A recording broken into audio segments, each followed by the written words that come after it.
What brought you here to Sioux City today, and how are you preparing for this show for the Siouxland area? Well, I've been on the road for 50 years, so, I was a stand-up comedian long before I had the Tonight Show.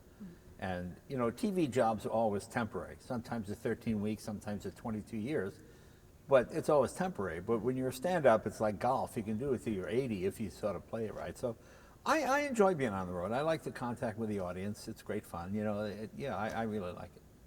And how are these shows different from, let's say, when you're hosting the Tonight Show or anything else? When you're hosting the Tonight Show, you have 175 people involved in the process. This is fun. You just, when people buy a ticket, it better be funny. On TV, you can do jokes that maybe are not that funny because TV is free and people, well, okay. When people shell out money for a ticket, you better hope you have some jokes.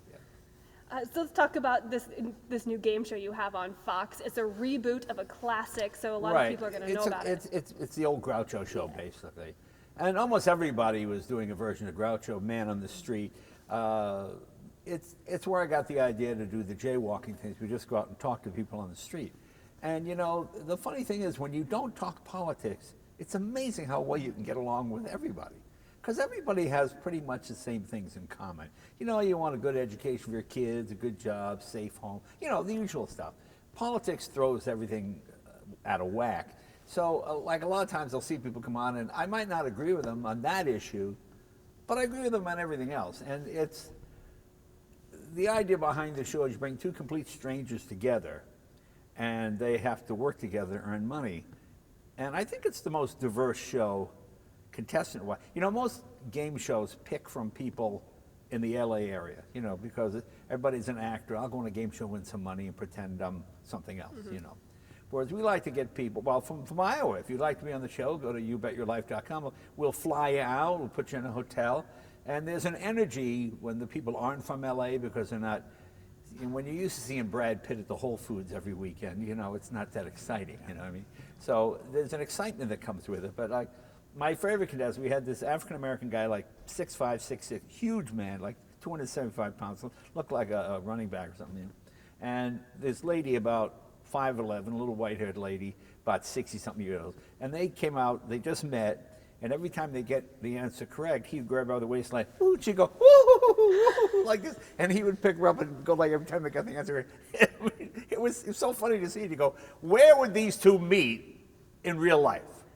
So you bring two people together who probably would never have anything in common, but they had so much fun and they got the answers and they were high-fiving each other. And I mean, that's kind of what makes the show fun. And it's been renewed already? You're already casting for a new season? Yeah, we got picked up for another go-around, so that's exciting, yeah. So what are you looking forward to for season 2? And I guess what can people possibly expect? Well, I think it gets easier because people have seen the show. They realize we're not there to make fun of them. You're really not. We don't find people that have mental problems or anything. You just want regular people who actually have mental problems.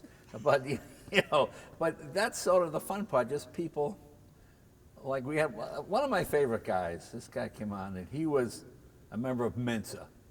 He was the smartest guy in his office, and people are amazed. Like he said, when we would go out to lunch, they're amazed how quickly I could get 15% of the bill, the tip. He says, I'm like a human computer. I said, oh, okay. So I said, okay, what's 15% of $500? And he goes, okay, well, 10% would be 50. I go, no, hold it. That's what I do. I go 10% and then I add 5. You're supposed to be the human computer. He didn't do it any faster than anybody else. I go, I don't really think a computer goes, okay, 10% of 500 is 50, and then 5%. Yeah, you see, so yeah. I mean, it's just that kind of stuff that makes me funny. And you get everybody from egomaniacs to regular folks, and but they all have something odd. You try to find people who have an unusual job or something like that. So really, anybody can find someone to relate to when they check out this show, either I think on so. TV. I think so. And we get people from all over the world. We had people from Somalia, from the Congo, and a lot of folks from the South, from North Carolina, from up in Maine. It's just not all LA, because like I said, when everybody's sort of the same area, you get these game shows contestants seem awful sophisticated. You get regular people, they just say anything, and that's what you want.